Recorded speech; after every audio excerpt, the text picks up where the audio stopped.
새로운 뉴노멀이다. 이젠 좋아질 리가 없다. 한 5년 동안 우린 침체에서 허덕일 거기 때문에 빨리 팔아. 칼을 목에다 갖다 대요. 야, 이거 안 팔면 나는 죽는구나. 이 돈으로 나는 은퇴하려고 그랬는데, 수비수가 여러분 포트폴리오의 40%에서 한 60%를 차지해야 돼요. 그리고 매출이 좋아야 되는데 매출이 좋기만 하면 안 되고 매출이 우상향하고 있어야 돼요. 예. 여러분 웅달 책방도 유튜브를 통해서 보고 계시죠? 예. 유튜브를 보면서 구글을 투자 안 한다? 그거는 말이 안 되는 거예요. 손실의 악순환을 어떻게 수익의 선순환을 만들 것이냐. 많은 개미 투자자분들은 손실의 악순환에 빠져 있어요. 뭐냐면 올라갈 때 사고 떨어질 때 팔죠. 근데 되게 합리적이에요. 헤드라인 뉴스만 보시면 이래요. 헤드라인 뉴스가 막 이글이글 되죠. 상승할 때는. 테슬라를 얼마 벌었더라. 뭐 누구는 주가가 10배 돼서 얼마 벌어서 뭐 이제 은퇴했더라. 젊은 나이에 파이어족 나오고 막 이제 주식 투자로 막 세상이 바뀌었어. 계속 갈 것 같아. 계속 영원히. 예. 버블은 없어. 막 이런 거죠. 그럼 그럴 때 개인 투자자들이 주식 투자에 관심을 갖는 시기예요. 계좌 개설 막 늘어나고 증권사들 수익 늘어나고. 그런데 역사적으로 보면 그럴 때가 과다한 기대가 막 축적이 되는, 에너지가 막 축적이 되는 시기죠. 그런데 이런 시기에 투자를 하시고, 근데 사실 이런 시기에 투자를 하더라도 꾹 참고 계속 우량주라고 하면은 기다리면은 언젠가는 또 빛을 봐요. 그런데 이제 공포에 빠지게 되죠. 공포에 빠지면 아까 말씀하신 것처럼 새로운 뉴노멀이다. 이젠 좋아질 리가 없다. 한 5년 동안 우린 침체에서 허덕일 거기 때문에 빨리 팔아. 라고 칼을 목에다 갖다 대요. 그렇게 느껴져요. 야, 이거 안 팔면 나는 죽는구나. 이거 큰일 났다. 이 돈으로 나는 은퇴하려고 그랬는데 아니고 이제 파산하게 생겼네. 막 이런 걱정들이 앞을 막 가로막죠. 그러면 여기서 공포가 극에 달하기도 전에 팔아요. 보통은. 네. 그러면 어깨에서 사서 무릎에서 파는 거죠.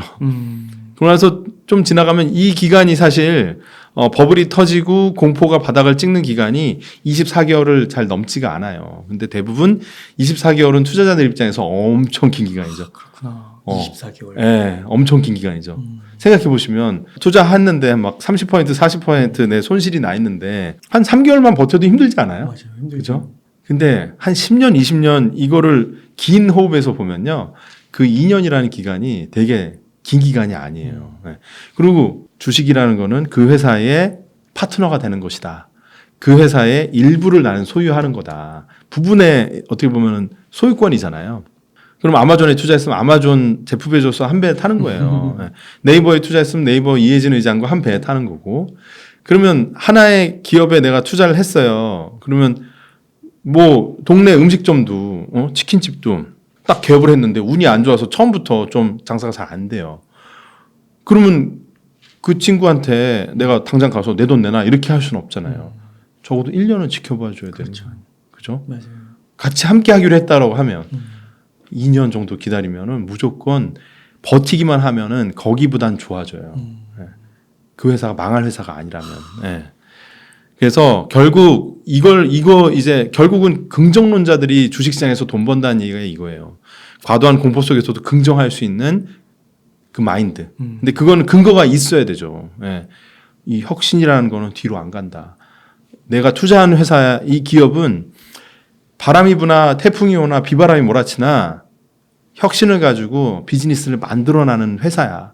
믿음이 있고 그걸 현장에서 확인하고 있으면 기다릴 수 있는 체력이 생기는 거예요. 멘탈이 가능한 거예요.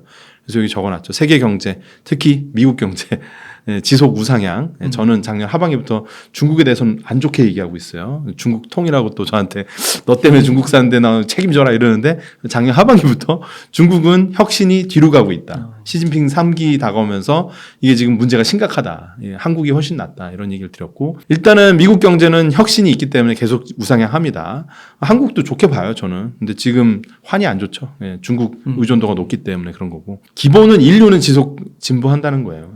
이 파동 있잖아요. 이 파동은 크게 뭐 몇 년에 걸친 파동이지만 사실 개인분들이 겪는 파동은요. 여기 잔파동까지 다. 이거는 어떻게 보면 큰 파도라고 하면 잔파도 있잖아요. 일주일 단위로 벌어지는 잔파도도 다 느껴요. 제 입장에선 이해할 수 없는 거예요. 그러려고 투자했냐. 그거는 신경쇠약에 걸려요. 그거 왜 그런다고요? 이유는 미스터 마켓 자체가 시장이라는 놈 자체가 제정신이 아니에요. 조울증 환자거든요. 변덕쟁이. 조울증 환자를 내가 합리적으로 이해를 왜 하려고 하냐 이거죠. 그냥 원래 그런 거예요. 네. 똑같은 현상에 대해서도 긍정적으로 부정적으로 극단으로 해석해서 가격이 변동되는 게 미스터 마켓이에요. 네. 네.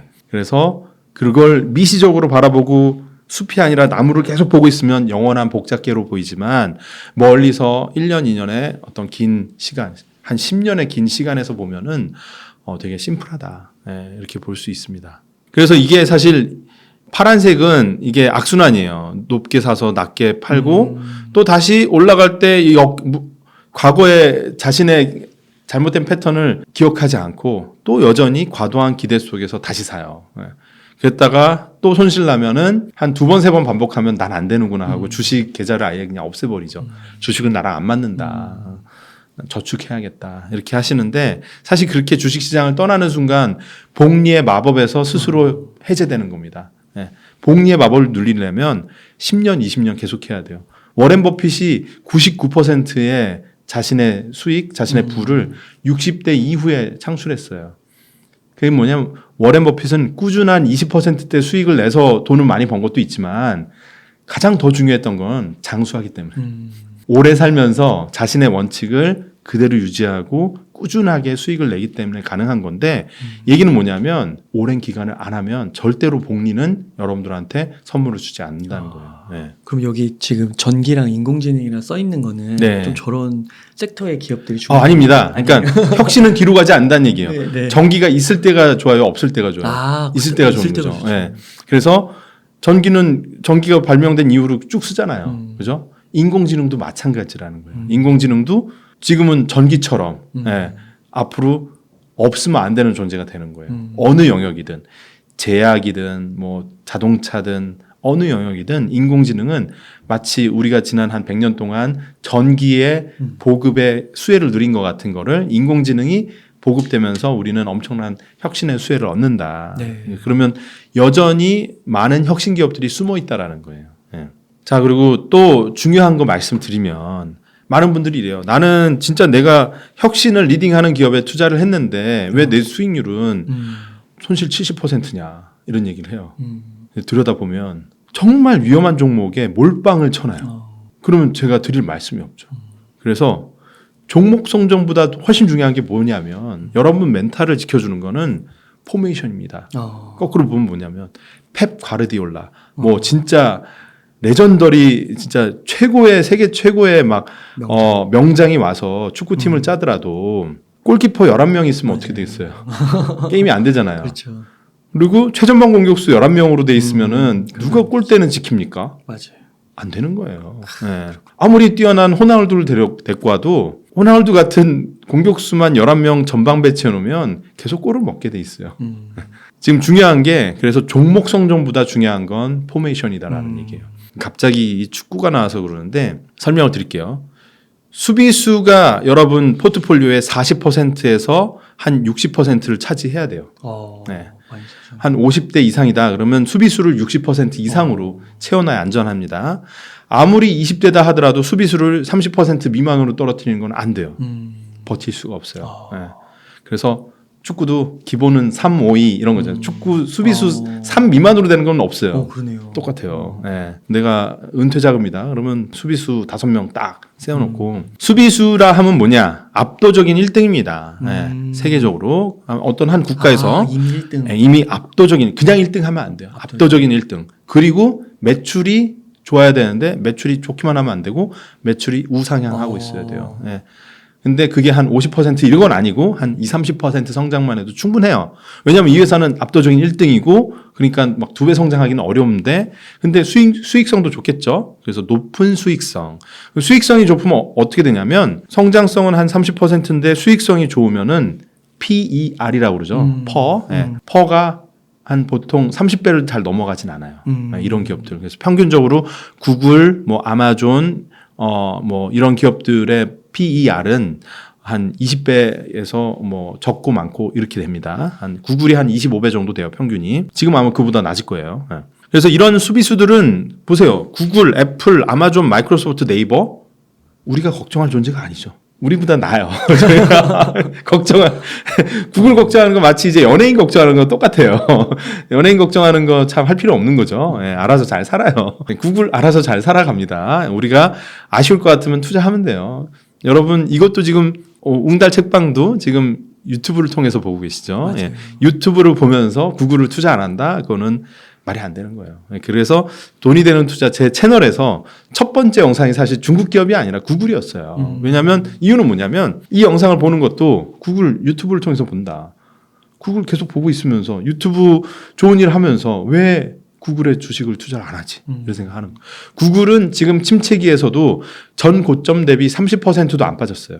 아주 안정적입니다. 그래요? 네. 그래서 수비수인 거예요. 그래서 경기 침체기든 호황기에도 올라가요. 얘는 투자를 한다. 모르겠다. 그러면 수비수로 도배를 해도 돼요. 그럼 최소한 골을 안 먹어. 네.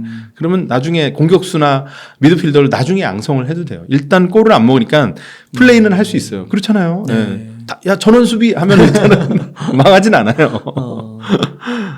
그래서 그렇게 보수적으로 보셔도 되고 미드필더를 설명드릴게요. 누가 미드필더일까 하면은 성장을 한 50%는 해야 돼요. 왜냐하면 아까 전에 수비수 압도적인 1등도 30% 성장한다 이거죠. 네. 그럼 뭔가 차이점이 있으려면 미드필더 정도 오려면 공격성이 있어야 돼요. 매출 성장성이 한 50%는 돼야 됩니다. 1년에 반틈은 성장해야 돼요.